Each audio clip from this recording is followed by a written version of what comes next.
All right, we are picking up on learning objective 6.2, and we are going to talk about the different types of ways we account for inventory. In the last video, I introduced you to the LIFO, FIFO, and average cost. So we're going to actually do a problem and go through all the mechanics of that. All right.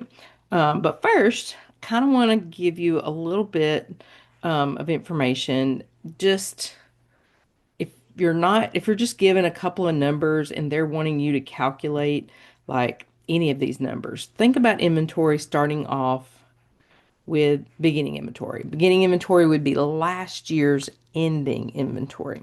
Okay. This year's beginning, we don't have to recount it because we knew what it was when we counted it on December 31st. Okay. Then we're going to add any new purchases, and then that's going to give us this number called goods available for sale. That's not an account. That's just the combination of beginning inventory and the purchases we've made. Then you can subtract out cost of goods sold to get ending inventory, or you can flip this. You could subtract out ending inventory to get cost of goods sold. Okay, either one works, does not matter. Okay, so I drew the T account out for inventory here just so you could see exactly what I just did in a T account. Remember, inventory is an asset, so it has a normal debit balance. Okay, we have our beginning inventory here. All the new purchases will get debited to that account. Anything that gets sold will be credited and it will go to cost of goods sold. And then we will have ending inventory left at the bottom. Okay. Hate it when it does that.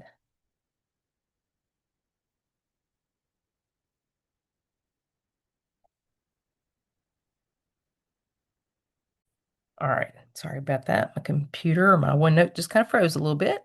So I had to pause the video, uncircle that, and come down here. And they're kind of going through um, an inventory method called specific identification. Did I scroll past that up here? No, I didn't. Um, Here it is. Okay. Specific identification. Think of that as something very customized. When I built our house a few years ago, the refrigerator that got purchased for that house was specifically for that house. The lumber was specifically for that house. So think of custom items, things that are very special in nature. LIFO, and average cost. All are homogeneous things, like 1 gallon of milk doesn't look much different than the next gallon of milk. Okay. We don't spend a lot of time on specific identification because it just it's not covered just a lot. It's used very little. We want to get to the meat and really talk about LIFO, FIFO, and average cost. Okay. So I'm going to jump over here. I came over here and at the last video and I showed you the physical flow of all these goods. Okay, food needs to be rotated physically underneath the FIFO method. Dirt, coal, anything like that that's being put in a big heap, the last load in will be the first out. Okay, and then average cost, we mix it all together and then it just comes out as an average. Okay. So I took all of this inventory information here and we are going to work through these numbers three different ways. We're going to do LIFO or FIFO, LIFO, and average cost. I've already wrote them down to save a little bit of time on the video. Here we are going to do FIFO. Okay. So this is just a Word document with just a simple table in it. If you want this document, then it is actually in Canvas. You can go to Canvas and it's called Inventory Cost Record. Okay. So I went ahead and filled in what I needed, and I want you to watch me rather than trying to take notes. Okay. You can pause the video when it's done and you can write everything down. Okay. So let's look at August 1st. They had a beginning inventory of 2 units at 350 each. I'm just going to pull this over. 2 units at $350 each. Okay. We're going to come down to August 5th and they're going to purchase some more. P is for purchase, S is for sale. They're going to purchase more goods. They're purchasing more inventory. So now we're always bringing this layer down because it's perpetual. So we have the 2 at 350 from the previous one. And then we're going to add a layer of 4 at 360. I don't multiply these out.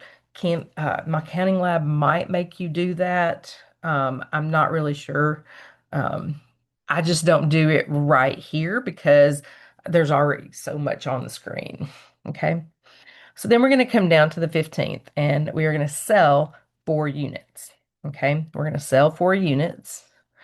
Um, we're going to pull from the first layer. It's very important that you put your first layer in and then your last layer, put them in order because when you grab it, you want to know which one was the first layer. Okay. So we're going to take that entire layer of the 2 at 350 and we took that. I'm going to go ahead and multiply that out because it's easy. And I'm going to have the total on cost of goods sold column. Notice there's nothing in cost of goods sold on these other two because that's beginning inventory and this is new inventory coming in. Okay. Only thing that's going to be in this cost of goods sold column is where there is a sale. Okay. So I took that 2 at 350. I'm going to take another 2 units from that last layer, 2 at 360. So I got 2 at 360. So I'm just going to just write that here.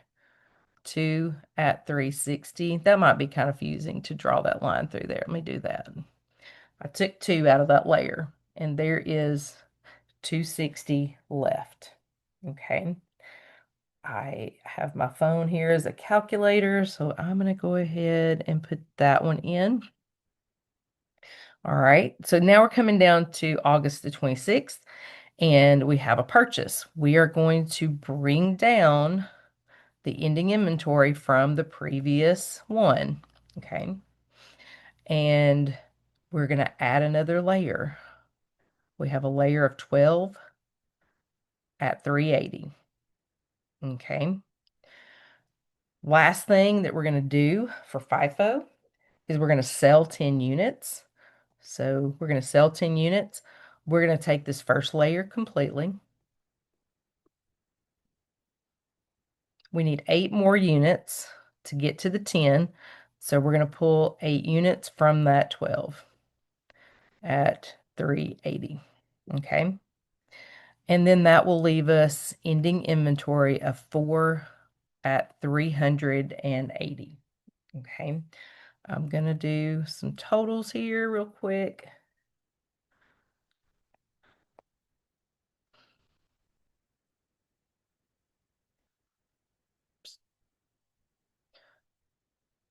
Okay. So I'm doing my totals in the cost of goods sold column, and I'm going to add those up real quick. And you should get a total of 5180. Multiply. And then the ending would be 4 at 380, and that is 1520. And that is your total in ending inventory.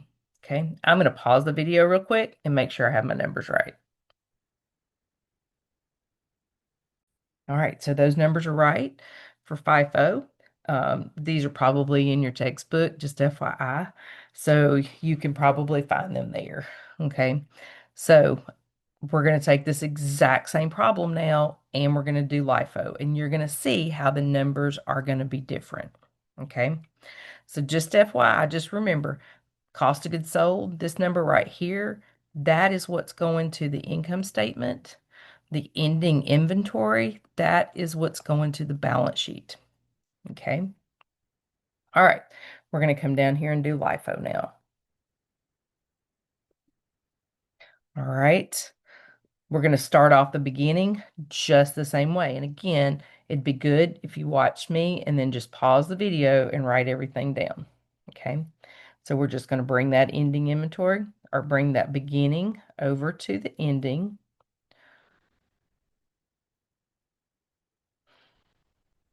Okay. We're going to purchase 4 more units. So we're going to add a layer. So we have 2 at 350, and now we have 4 at 360. Okay. And so we're going to come down to the sale of 4 units right here. We're going to sell 4 units. We're going to pull from the last layer now. In the previous one, we pulled from the first layer because we were doing first in, first out. Now we're pulling from the last layer. So all 4 units will be that $360 level. So we used every bit of that one.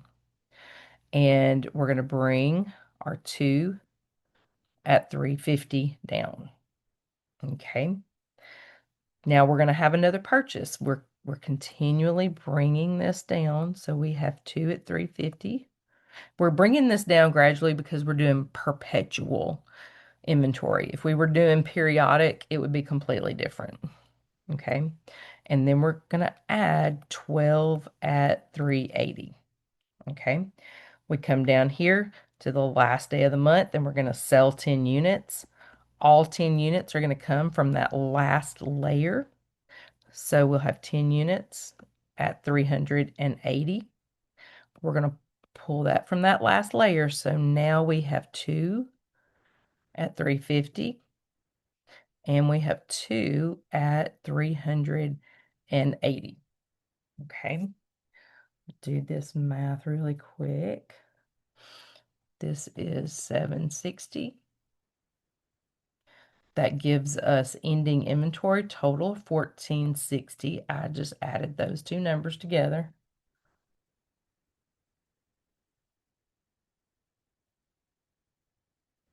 You should get 1440 there, and we should get 3800, and we're going to add those together to get our total of 5240. Let me check, make sure. Yes, that is what the answer is. Just wanted to make sure I got it right so I didn't have to re-record this video. So now this is what's going to go to the income statement, the exact same as the previous one, and this goes to the balance sheet. So you can kind of see where there might be an advantage from one to the other. Okay. Notice they're different. Okay. If they were the same, we wouldn't be doing this. Okay. All right. We're going to do the last one. Okay. And in the last one, we are going to do average cost. Okay. We are going to do a little bit more math in this one. And so I'm going to go ahead and pull up my calculator so that you can see. There we go. So you can see me actually putting the numbers in the calculator. Okay. It's a little bit more math here. All right. Very first level, we're going to take that beginning inventory over here to the ending. Okay. We're doing average cost now, so no layers. Okay. We're going to smush the layers. That is my fancy term here. We're going to smush the layers together. Okay. So I'm going to come down here and do that calculation. So I have 2 at 350, and then I have 4 at 360. Okay. I know that's 700. Let me pull my calculator up and come back here. All right, we have 4 multiplied. Let me back that up. 4 multiplied times 360 gives us 1440. And then I'm going to add that to the 700, and I get a total dollar amount of 2140. I haven't been putting dollar amounts because I thought they were understandable, but I'm going to put it here just to make sure. Okay. We had a total cost of 2140 over 6 units. So we're just going to take the 2140 and divide that by 6 to get an average cost. I already have my 2140 in my calculator. I deliberately did that so I wouldn't have to punch it back in. I'm going to divide that by 6. I did multiply. Okay, there we go. Divided by 6. Oh, it's going to round. Oh, 356. I think we will round to, mm, well, we'll take the decimal places out. Could possibly be some rounding error in these problems like this. Okay, so now I'm going to come up here and remember in the previous one, I had 2 layers right there. Okay, had 2 layers. I do not have 2 layers now. Now I have 1 layer. I have 6 units at an average cost of 356.67. So it makes the sale really easy when we're doing average cost because all I have to do now is come in here and do 4 at 356.67, and I'm left with 2 units at 356.67. Okay. I am going to go ahead and put this in my calculator. 4 multiplied times 356.67. Okay, so that's 14. Come back here, calculator. 1426.68. All right. We have another purchase, so we have to calculate another new cost. Okay, or another new average cost. So we have this layer of 2 at 356.67. We have another layer coming in at 12 at 380. Okay, so we're going to multiply those out. We're going to do 2 multiplied times 356.67 gives us 713.34. 7, see, I forgot the number that quick. I also don't want to write it down wrong.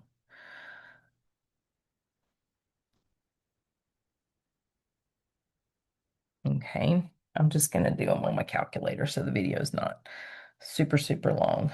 Then we're going to multiply the 12 times 380, and we get 4,560. We're going to add that to the previous, to the 2 at 356. And we will end up with $5,273.34 over 14 units. So we will take the $5,273.34 and divide that by 14 to get an average cost of $376.67. All right. So now we're going to come up here. We have that average cost. So right here we have 14 units at 376.67. Makes it super easy when we come over here. We're going to do 10 units at 376.67.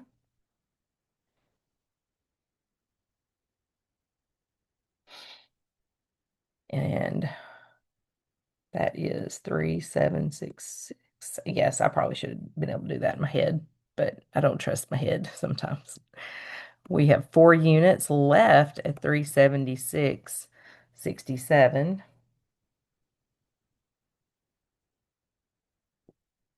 And that gives us a total of 1,506.68. We're going to total up our cost of goods sold.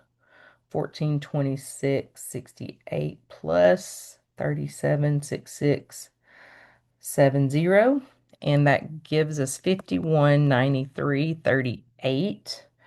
I'm going to look at what they got. We were very, very close. They rounded and took the 38 cents out. So 5192 is what will go to the income statement, and the 1506.68 will go to the balance sheet. Okay. One thing I want you to realize, in all 3 methods, the number of units didn't change. Okay. We had 4 units left in ending inventory for weighted average. We had 4 units under LIFO. and we had 4 units under FIFO. Okay, the units didn't change. The dollars that followed those units actually changed. Okay, we will compare all three methods in the next learning objective, and I'll see you there.